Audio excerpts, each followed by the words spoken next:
If you were born in the 1970s, you grew up in a world that no longer exists.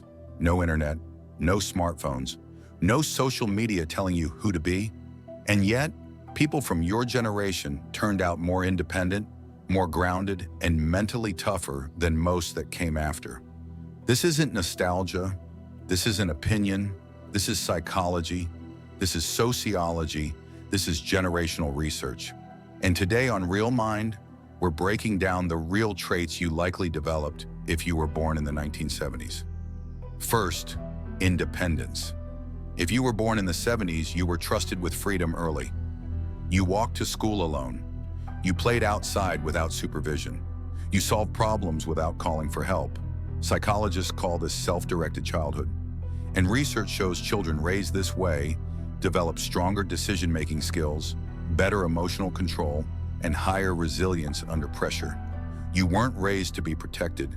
You were raised to adapt. That's why, even today, you stay calm when things go wrong. You don't panic. You don't freeze. You figure it out. Second, your tolerance for discomfort. You grew up with boredom, long afternoons, limited entertainment, no instant stimulation.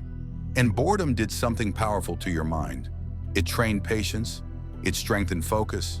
It forced creativity. You didn't escape discomfort. You learned to sit with it. That's why silence doesn't scare you. Waiting doesn't frustrate you. And hard work doesn't overwhelm you.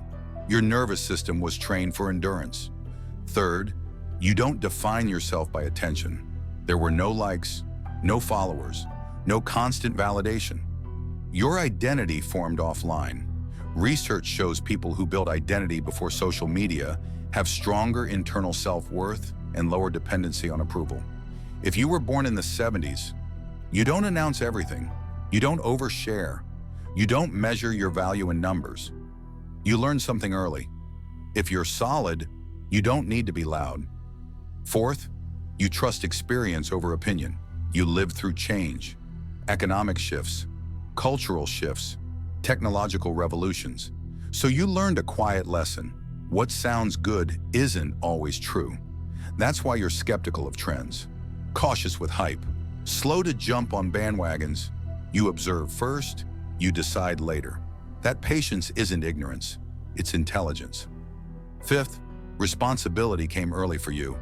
Many people born in the 70s had real responsibilities as kids, taking care of siblings, managing time alone, being expected to act mature. Psychologists call this early responsibility exposure. It builds discipline, accountability, low entitlement. That's why you don't blame life immediately. You don't expect fairness. You don't wait to be rescued. You were taught something simple. No one is coming to save you. And instead of breaking you, it built you.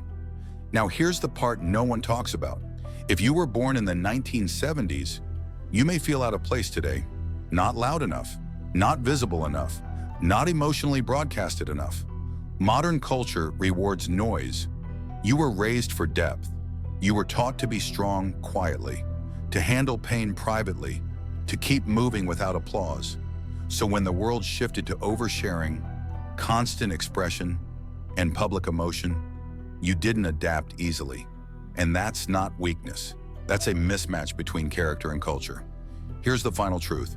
If you were born in the 1970s, you are strong, but underrated. You hold systems together. You lead without shouting. You endure without recognition. You don't demand credit.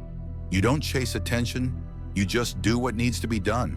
And in a world addicted to visibility, that kind of strength often goes unnoticed. But without it, everything collapses.